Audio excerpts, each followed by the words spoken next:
Good afternoon, everyone. Thank you all for being here today, and welcome to this week's Thursday lecture with Jenny French.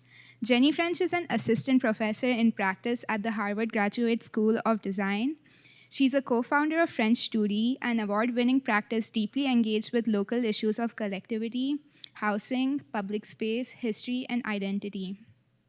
The firm's interest in hybrid models that exist between practice and academia has been the catalyst for their practice based research and advocacy. French 2D's work on mixed use projects combines ideas of collectivity with more radical organizations and typologies.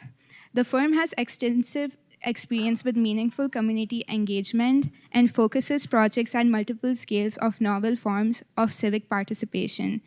Today, she will be presenting on creatures, comforts, collectives. With great pleasure, please welcome Jenny French.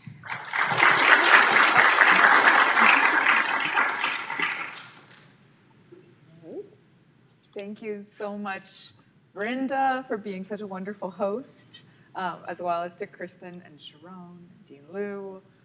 Thank you for this warm welcome here at Virginia Tech. It's only my second time in Virginia, the first time to Colonial Williamsburg, where everyone was an actor, so I think this counts as the first. Thank you again so much for the invitation to join you all and to see the school. So I am Jenny French. In my lecture today, I will use the we a lot because often I lecture with my sister and partner, and we speak in a kind of non-twin, twin royal we, so forgive me. Often in studio, when a student starts speaking about we, I often correct them and say, no, this is your project. It's not my project, but in this case, we means my sister and myself. So again, I'm Jenny. My firm is called French 2D. And I'll talk a tiny bit about why.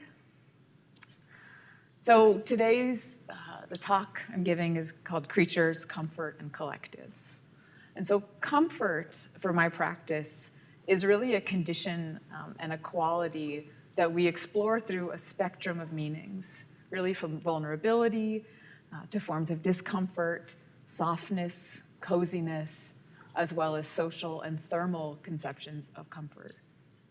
Collectives are really a twofold idea, literally building for collectives of people, while also examining the status of built work through collective perspective and experience. So not a kind of sole authorship, but an understanding of how consensus or collective perception shapes the world. So often when my sister and I start lectures, we start with this image to explain both French 2D and kind of how we work. And both literally meaning a reference to the fact that we don't have depth perception. We both really see out of only one eye. And it's an effect that kind of pushes us to rely on each other first, and then a kind of broader set of perspectives out in the world. So again, that second meaning is somewhat metaphoric, standing in for an ethos of our practice, driving us to think through collective creation. So we work not perhaps, right, in the way that a stereoscope might, right, early 3D glasses essentially, an apparatus to smooth an image and form a coherent single depth, but more like this kind of strange creature, August Firman's Kaiser panorama, which is a curiosity producing kind of nearly moving images by rotating stills from seat to seat, as these well-dressed ladies are demonstrating. Right? We're fascinated by this idea that any given moment, the collective wisdom of the group might be created as each is seeing a different piece of this larger total image. And so consensus or collective experience might be through seeing the same thing in fragmented time. And so I'm going to share work today arranged through the lens of a recent show that we created for the University of Massachusetts Amherst Architecture Gallery, in which we were asked to kind of reflect on 10 years of our work and practice. And here is a model of that gallery space with the work set in it. So the show was titled House Clothes, and it reinterprets work through a set of models and images that track new representations of built work from built objects and representational processes that got us there. So House Clothes brings together, as I mentioned, a decade of our work in housing, primarily in textiles, as well as a kind of large-scale textile building. And we've been kind of engaged in this design work that addresses the domestic at wildly different scales, from a dinner table that you saw in this model, to a 180-unit compact living building. And at the core of this work is a pursuit of new forms of collectivity with a focus on the social consequences and the kind of material and formal effects that form them. So here, a collective body is made legible by the figure of patterned cloth or facade and serves as a prompt, maybe for new forms of kinship or association. And we're starting with an image here, again, of looking at how that show was hung in the gallery. And again, this is that gallery model inside the gallery. And we like the idea that this show is a kind of totalizing scale. Through the process, we flatten, because we also literally flatten through our eyes, an equivalency between dresses we've made to inhabit our own project photography, photographs and drawings and new models. And our buildings here are recast as house clothes, as their facades are soft surfaces, testing the capacity of an envelope to emote, create emotion, conceal, convey nuance, and suggest a different kind of performative skin. So this included fabric we designed. It stretches across, as in this case, to obscure or unite and amplify new affordances for material form. So in this exhibit, this is kind of a set list of the work that I'm going to go over, and then we'll end with one kind of newer iteration. Dresses, a bas-relief wall installation, this many-arm tablecloth are accompanied by 3 housing projects, from 3 units to 30 units to 180 units. And the softening of the work, again, through textile, is about revealing negotiation between private and public domains of domestic and more civic space. And so this first project is one of the first projects in our office. And for those of you who are in the ProPrac class this morning, where I was admittedly quite candid, I talked about starting practice with my sister.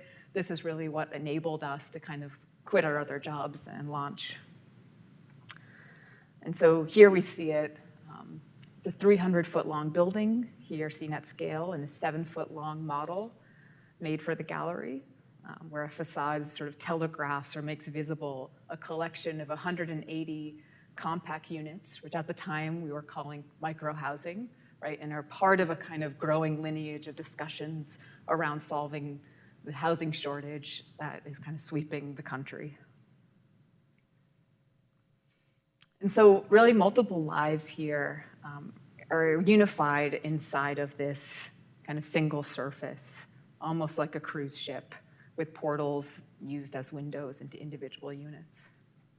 And here you see one of the drawings we made for the show, printed on vellum, doubling also as the kind of pattern work that clothing is often seen in, and revealing maybe through its unfolding these 180 separate portals, again, into individual lives. And so nested within this logic is another unfolding that maybe we're more familiar with in architectural representation, the individual unit and the sort of cabinet-like structure to minimize its inhabitation. And through the photos of the actual built project with this one-staged unit, right, we see this nested collective understood through kind of individual lives contained in a compact unit. These are about 250 square feet, reflecting the sort of minimum set of domestic creature comforts. I mean, we had a long conversation with the clients about really wanting to minimize a kitchen, and they insisted on full-size kitchens in these tiny units, and it was a very strange balance in this one particular case. So complemented by mixing spaces of shared amenities, here we also attempted to surface repetition of individual units as a graphic, both in the facade, but also creating custom graphics for its series of public spaces.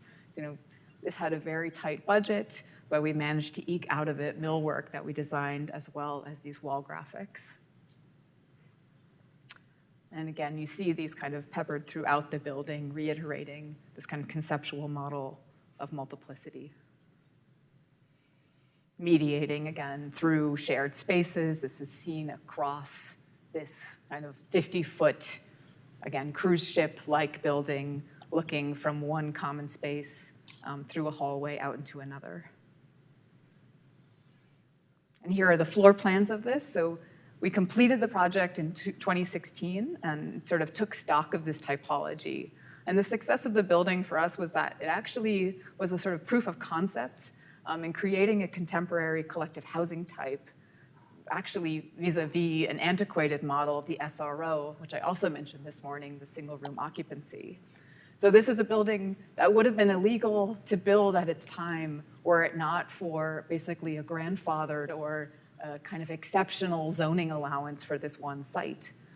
But in doing so, the city of Boston, as they were hearing about compact living, asked us to consult and share our plans so that they have created since a whole new compact zoning guideline that minimizes the kind of square footage requirements for not just studios, but 1-bedroom, 2-bedroom, and 3-bedroom units. And part of that is actually also about the regulation of needing collective space, so we aren't just sort of recreating tenement typology. And here's the front of this building, is sort of reflecting the scale of the community, again, through its length. The residential entry is actually down a long alleyway shared with a supermarket next door. This is right on Commonwealth Ave, if you're familiar with Boston, on the campus of Boston University. And interestingly enough, was designed to be market rate housing, but the kind of pressure on Boston's housing market is often dictated by its university requirements. So for a number of years, this was used as swing space while dormitories were being renovated. And so these compact units were actually occupied by 2 undergrads by 2 different universities and are now back on the market as market rate rentals. And I think, again, within a kind of minimum set of very value engineered materials, trying to find moments of depth or relief in what could otherwise be a kind of version of the 5/2 facade that we see all over the place. It's very similar construction. There's an existing 2-story portal frame concrete garage that has 4 stories of wood construction on top of it. And here you see some of the ways that we tried to create depth through a kind of minimum dimension. And this leads us to another much smaller work called the Outlier Lofts, which was the subject of the interview that you guys read in the ProPrac class earlier, completed in 2018. So again, back in this show, using the same technique of softening a facade, we see, again, kind of individual bodies within this larger shroud. And we'll talk about a little bit how even furniture for this project became a kind of character for us. And here, lifting the curtain on multiple lives within the structure also helped us think about the kind of multiple histories. This is another kind of transformative adaptive reuse project that had past lives. And again, another pattern made for the show. But another sort of generative drawing that actually happened during the process and then after the fact for us was thinking about how the previous versions of the building collapsed onto its new facade. So here we see in red, black, and blue line work 3 versions of its elevations across, almost 200 years. And tracing this history of the structure, right, from the 19th and 20th centuries to its 21st century reimagination, took it from the bottom row where it was a set of row houses. There was an industrial fire along the corridor that it lines, It lost its third floor, which also created another kind of zoning loophole that without adding parking, we could add density back to this building, bring back a third floor, and make it a kind of allowed use by recasting the existing structure. Essentially, it went from, this is a preserved version of more or less the same building, and for decades was actually a kind of center of criminal activity and kind of under-table dealings in a bar that had almost no signage and then was used as a set for Ben Affleck's movie, The Town. So a kind of Boston caricature wrapped up into this, then of course, later on, well-loved because we all like to romanticize, Boston gangsters, I guess. But the bar owners wanted to get out. They wanted to cash in on this pretty interesting piece of real estate that you'll see what it sides in a second. So from that to that, when it got its new third floor, we converted it, instead of into 2 row houses, 3 floor-through lofts that actually are about negotiating the corner that it sits on. So it's sort of the last house in a row that is part of a historic residential neighborhood. Again, I was mentioning, there's a tavern down the street where George Washington ate, down to then the highway and the subway and the river, et cetera, that all border this space. Oh, it's not working. Can you guys not hear me? Oh, I'm sorry. Okay. Oh, it just cut off. Okay. And forgive me, I hope to not make any awkward tapping sounds. Okay, so these elevations then kind of collapse and are color-coded, thinking again about what was possible here. And then also are kind of studied for us in this elevation oblique that also studies the way that architecture is navigated really through a set of sheet materials, flat elevations, back to this kind of question of depth perception and a 3-dimensional object. So for this project, this sort of 3-dimensional object and this main serrated facade that kind of recalls the industrial past of the site is then something that becomes a kind of billboard along this interesting corridor and is seen from many, many layers of transportation. So here you see the building is kind of in the neighborhood. And then what it ends up looking at, right, is actually a skyline as well as layers and layers of transit. And so the building's exterior is sort of a character that is highly visible in the town, but also allowed a little bit of playfulness. And its interior then, when we were looking at how to photograph this project, right, in each of our projects, there's the kind of project that we do for the client, and in this case, it was a spec building, so that it was developed by someone who wasn't gonna live there, right? They were gonna sell off the 3 units. But rather than building a house for someone with the world's best art collection and furniture collection, we decided, I guess, we're gonna photograph an empty apartment. And so what we thought about doing for this, even though the people who help us do some PR were insisting that we better borrow all the furniture in the world and stage this well, is that we were more interested in the practice of virtual staging, which is how people sell either ugly apartments or empty apartments online. You probably have seen this yourself without even realizing it. As a sidebar, all of the IKEA catalog is rendered. So if that blows your mind, just think about that. So what do these things do?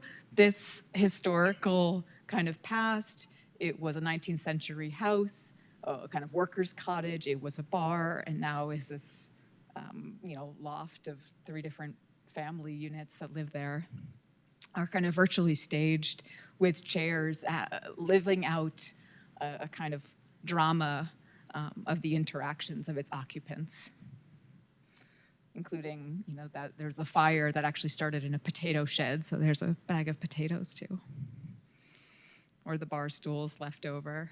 And so again, this is just part of practice and thinking about what are the kind of heavy lifts or the imaginaries that you put on top of your own work that aren't necessarily for the person that commissioned it, but maybe for yourself or a kind of personal project that helps propel you forward in thinking about what it is you're doing. So again, these are the set directions that I was sending to Kiev about where I wanted furniture placed, etc. And the building was reading The House of Seven Gables, and a curtain call for the chairs. Okay, and so from that curtain call to a group photo with matching turtlenecks, maybe these are these upholstered chairs in a bas-relief, a shallow depth wall installation at the Harvard Graduate School of Design. So we called this thing Cozy Wall or Wall Cozy, and it was an installation in a sort of notoriously uncozy place. And instead of putting up a show of our past work, we thought, hey, let's use this budget and try to make something strange and new for the site.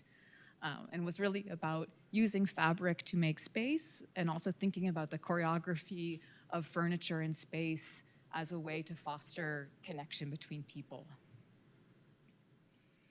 And so these are kind of partially engaged bodies, again, sort of weird, maybe viscerally familiar things that could hug you, inserting a kind of domestic realm into a ground floor lobby space.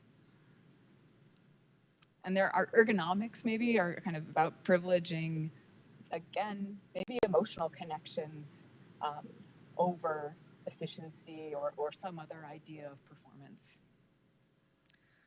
And so for the kind of inspiration here, we're talking really about the tea cozy, right? Something you put over your pot of tea to keep it warm, or the kind of figure of the caryatid as column. These are just, again, working through how do we become kind of amateur pattern makers or seamstresses to think about the rotation of chairs attached to a wall and their cloth covering. And so these rotated figures, here are a few of my students right before the school shut down for the pandemic, right? Facilitated these kind of different stopping to chat conversation pieces within the lobby.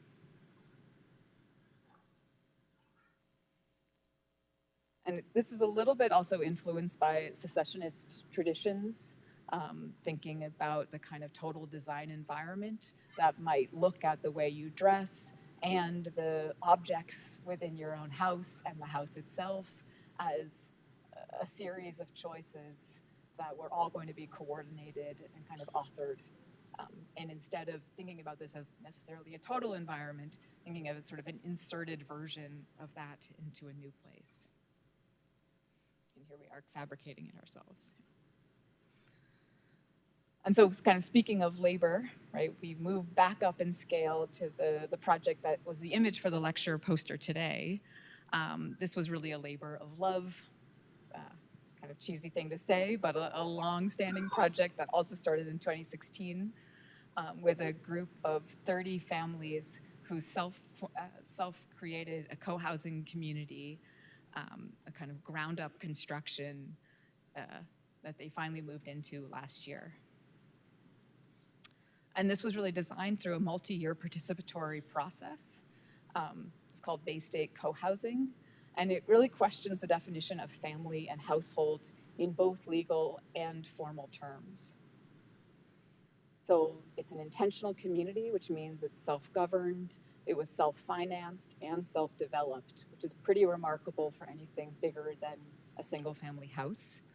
And it leverages really the collective capacity of 30 households, also kind of exposing the social contracts of living together.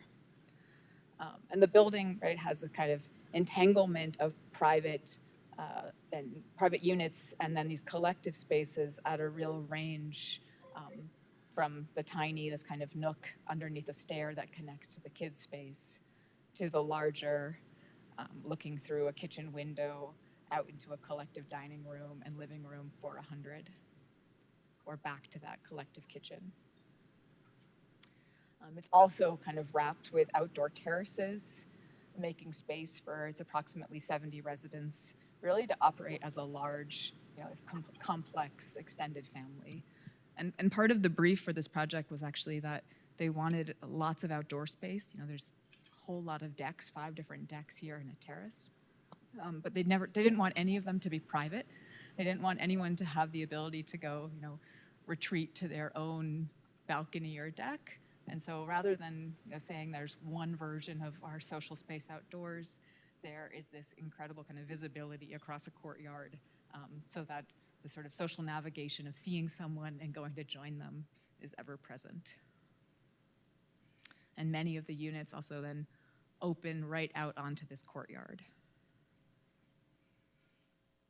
And so our work in housing is really about asking how form can participate in reimagining social and family structures, as I mentioned, multi-generational ones, families of choice, all of which requires really sizable commitment from stakeholders, residents, budgets, timelines. And again, so in this project, this is finding ourselves kind of in a form of radical domesticity that still is within a kind of market and set of kind of knowable practices. But we're part of now a kind of fairly small group of American architects working in co-housing. And here in the house close model, you see one of our central ideas for the project, the idea that a kind of coherent house profile on an exterior could break down into more intentionally articulated sort of facets at the intersection of its open courtyard. And again, here you see the complexity of these pattern drawings are getting more and more idiosyncratic. This is the unrolled elevation of the building that shows its kind of inside and outside breaking down in scale. And so kind of acknowledging, of course, that there are many forms of organized and organic collective housing, American co-housing is actually this very specific definition that is inherited from a 1970s Scandinavian model. And in America is typically around 25 to 35 owner-occupied dwellings organized around something called a common house, which is usually where its shared spaces are. And they're also, you know, importantly, intentional communities where participation in daily activities from maintenance to social events and the kind of larger questions about the future of the community all have to be done collectively.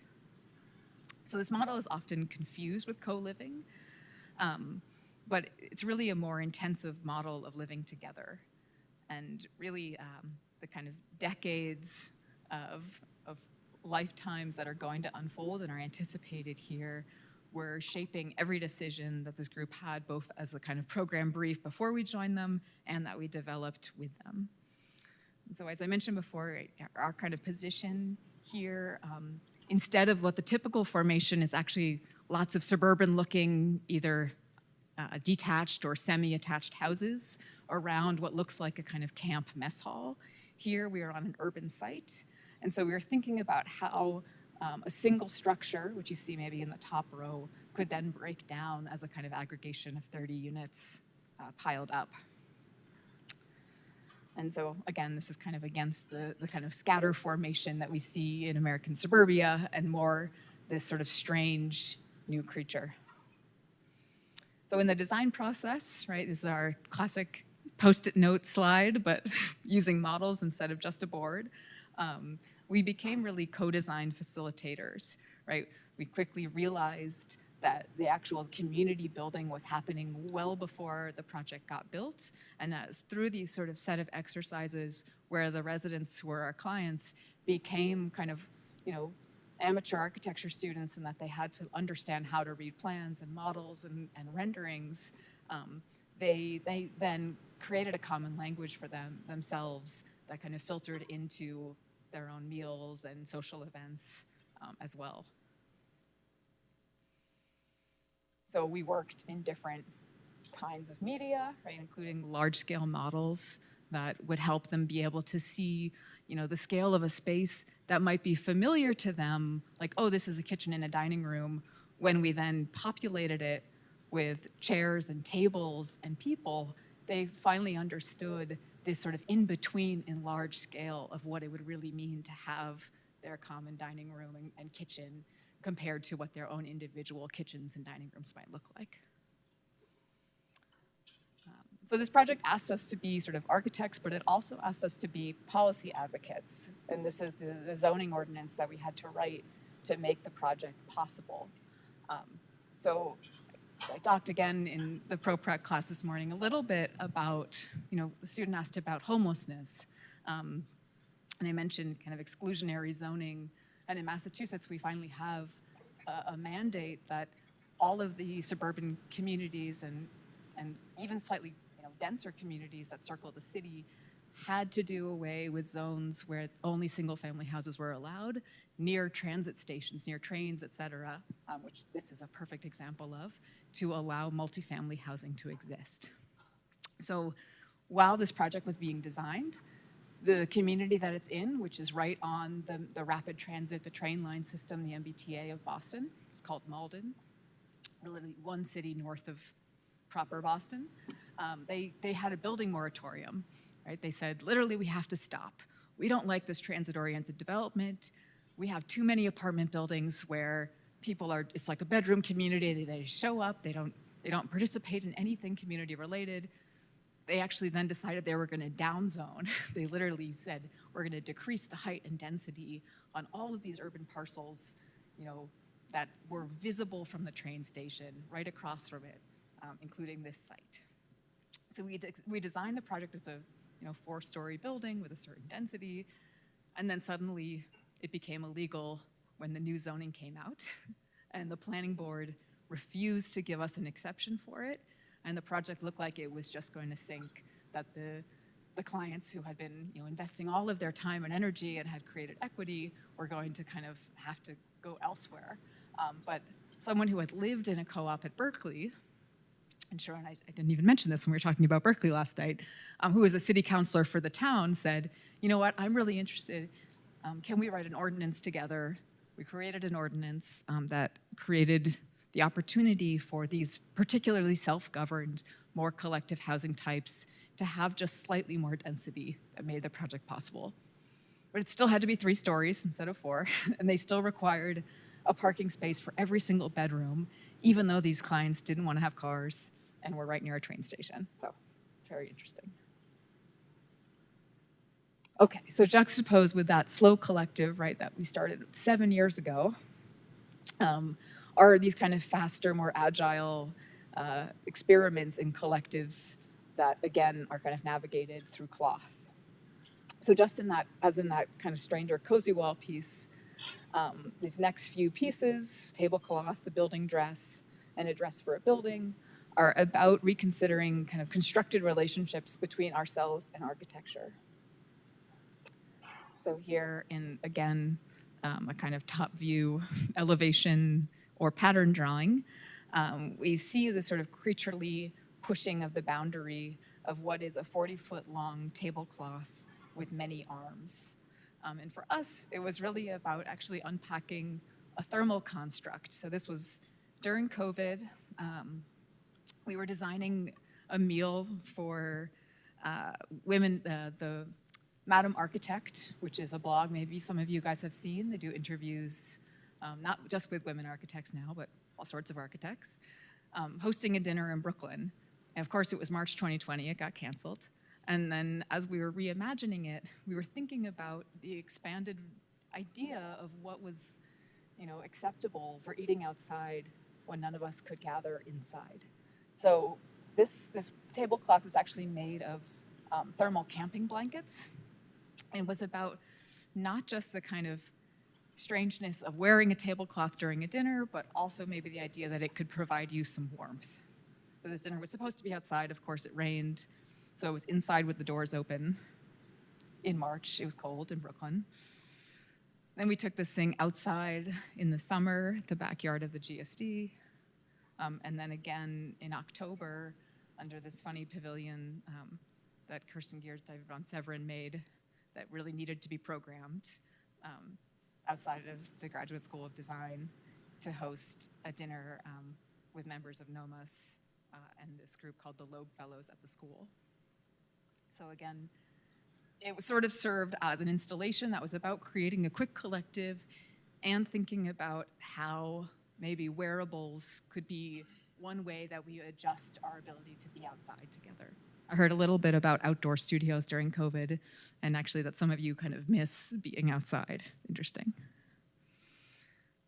And this idea of kind of the architecture of meals started for us in another installation on Boston City Hall Plaza, in this open-sided shipping container that looked like a kind of proscenium stage for a meal series we called Place Setting. And it was about creating an event that was not quite a board meeting or a symposium, but was instead about hosting kind of public conversations, in this case between grassroots organizations and kind of legacy institutions. So, you know, a local energy cooperative, and then a startup organic farm, or MIT, and then a civic media kind of protest group.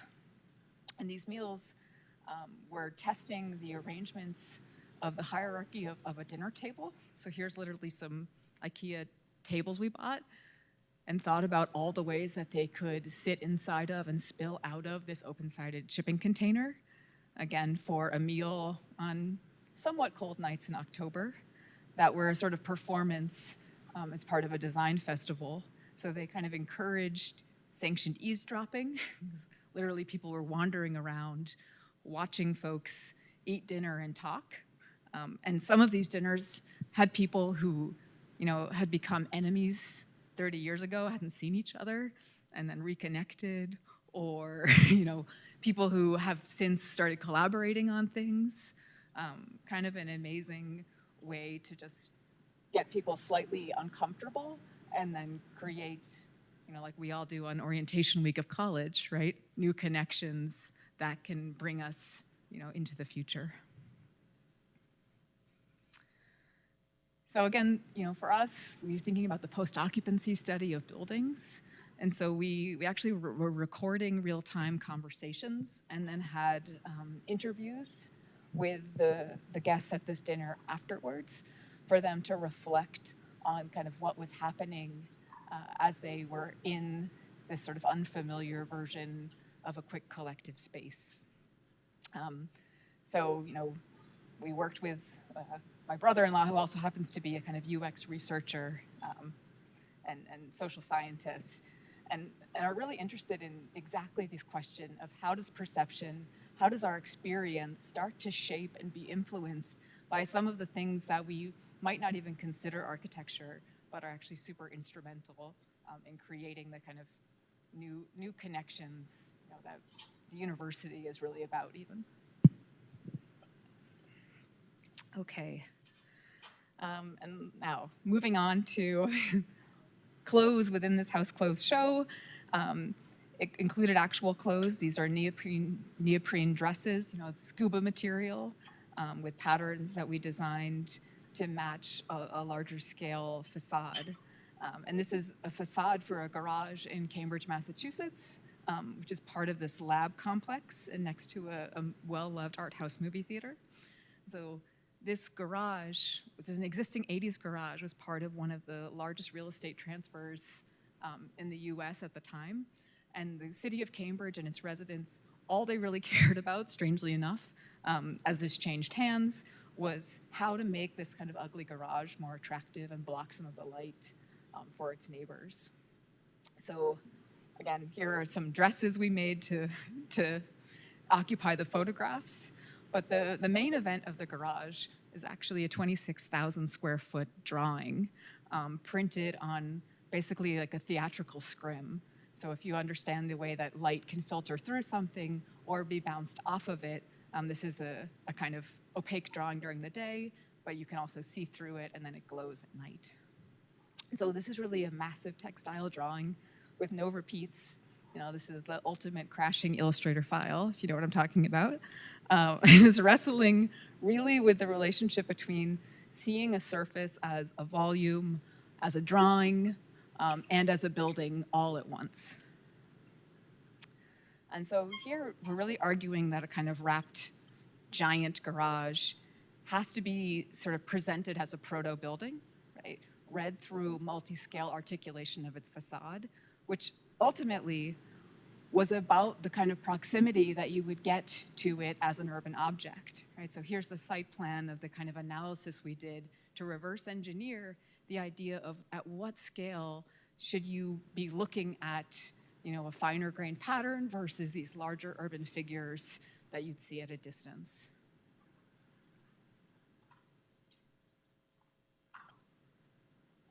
Again, so between tight fields, this is the entrance to the movie theater. There we are, tiny at the bottom.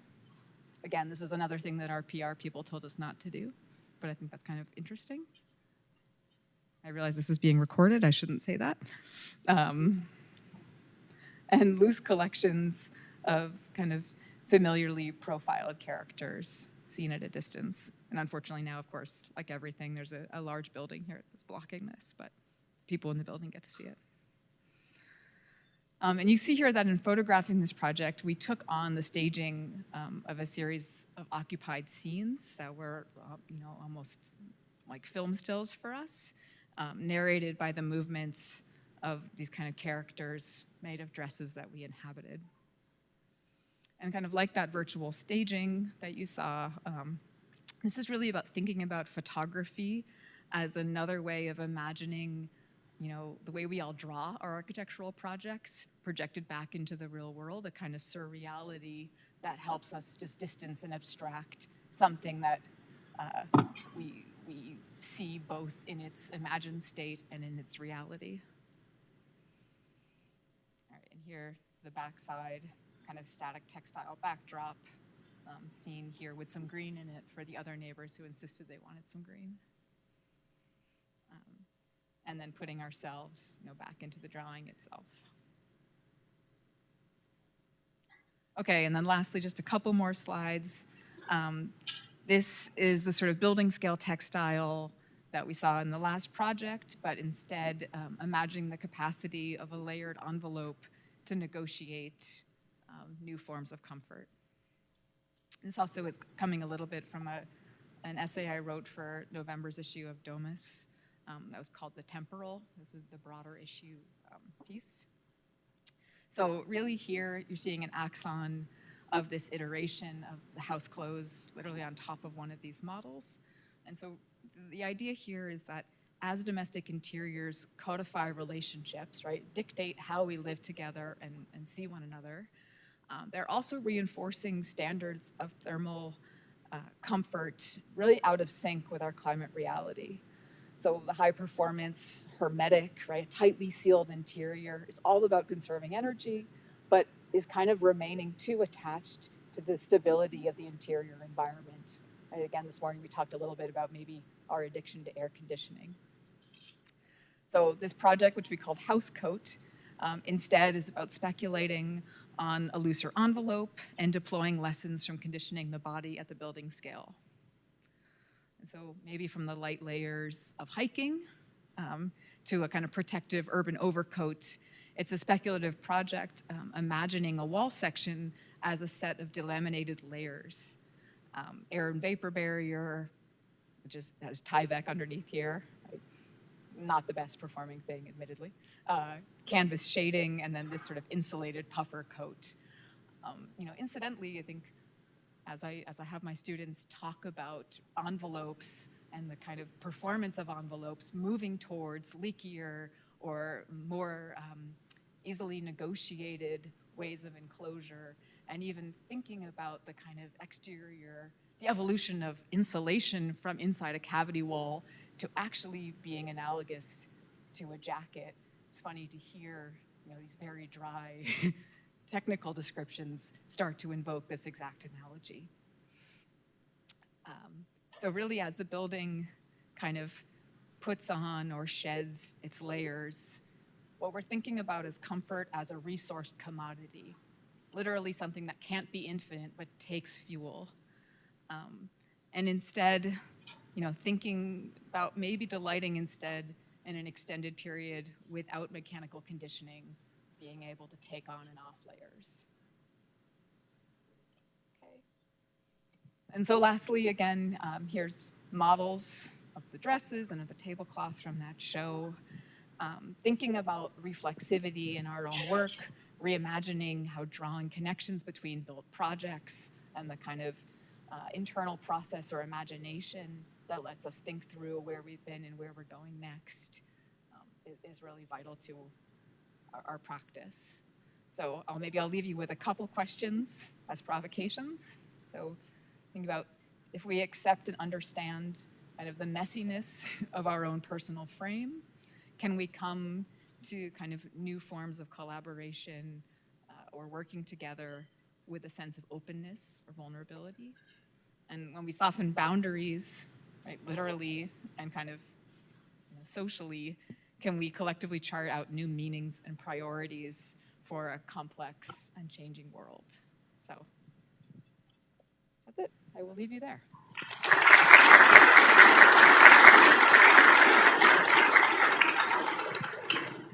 Thank you so much to Jenny French for this lecture. We will now allow for discussion and take questions from the audience.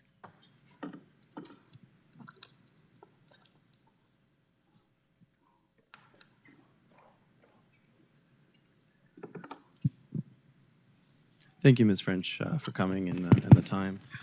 I appreciated the subtle strangeness of your work, and I think it's great that you bring that into the profession and to campus. Specifically, I wanted to talk about what's surprising or underlying effects or traits of Boston create a fertile ground for this stuff. I mean, I know there's a density of universities, but what other things can you point towards that's maybe not so obvious? Yeah, thank you for the question.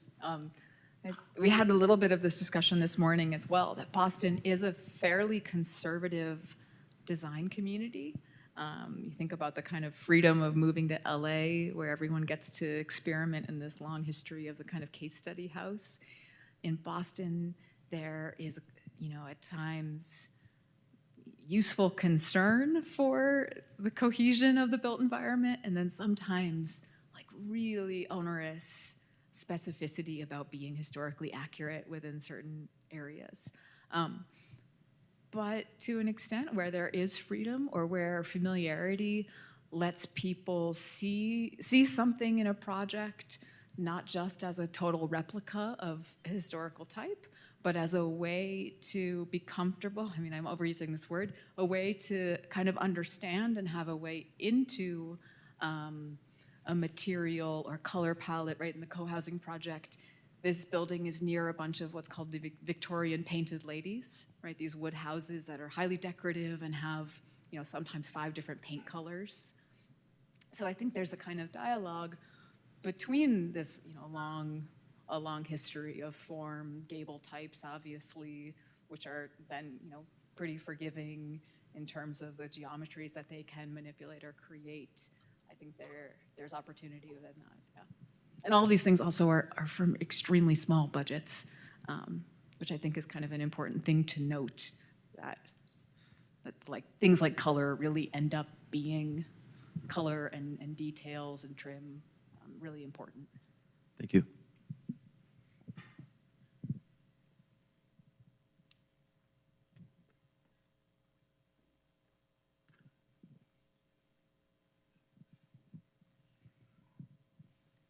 Thank you for the lecture. So I find it interesting that in these images of the models, you indicate the sizes of, let's say, some of the outfits or the displays, Yeah. To kind of give us a sense of scale of the model.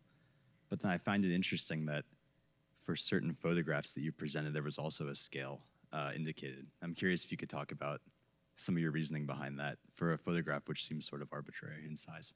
Yeah, some of it was about thinking about the artifacts for this actual show, right? The scale of the drawing being presented within it.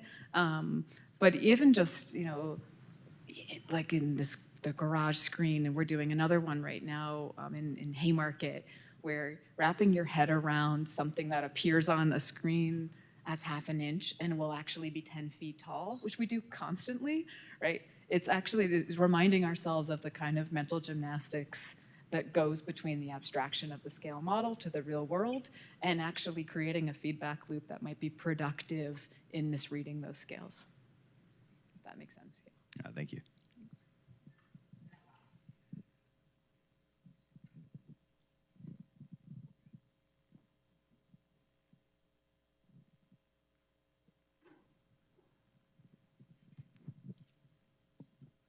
Thank you again. How do you think that a change in scale from designing the chair to the 180 unit building tested or influenced your concepts of like animating inanimate objects, materiality, and dimension? Yeah.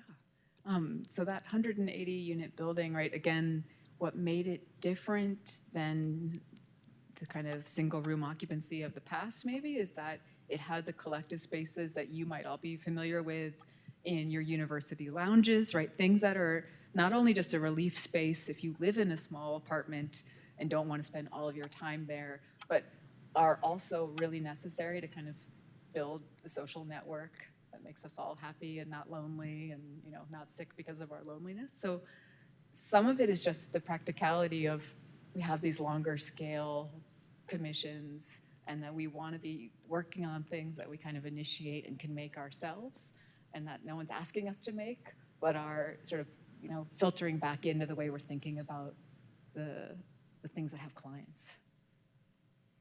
Thank you.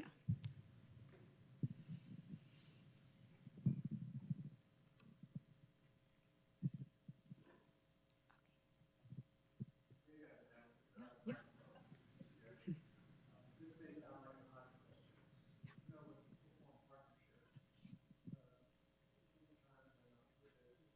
Yes. But often a husband or wife, right? Yeah, yeah, yeah. Yeah, yeah. Well, I was born, and she showed up at the hospital, and she had a cold and wasn't allowed to touch me. And is still annoyed by that. And I think it's a funny the evolution of a relationship, you know, with someone you think you've known, and that you know in different capacities. It is the strangeness of, you know, seeds of our practice started really early on when we were making things together or kind of like, you know, producing family dinners as events and decorating for them or making tablescapes or like, you know, Muppet-like creatures, or we were into that for a while. But it is the thing about familiarity and vulnerability that actually I think is really important to creative process, right? Not judging an idea before you've had a chance to like really articulate it and get it out the way you're imagining it. So I think that partnership is pretty important to creative processes, right? You find this with all your studio mates, that people who support you and kind of are encouraging you rather than giving you a negative feedback of why are you doing this? No, that's not how this is done. Clients don't want X, Y, Z.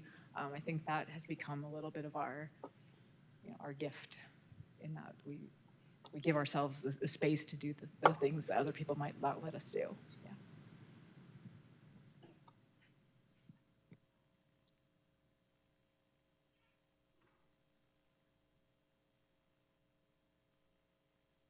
Thank you, guys. And you guys have all been an absolute pleasure to talk to. Yeah, if there are no more questions from the audience, we will end the discussion. And I would like to thank Jenny again for this lecture.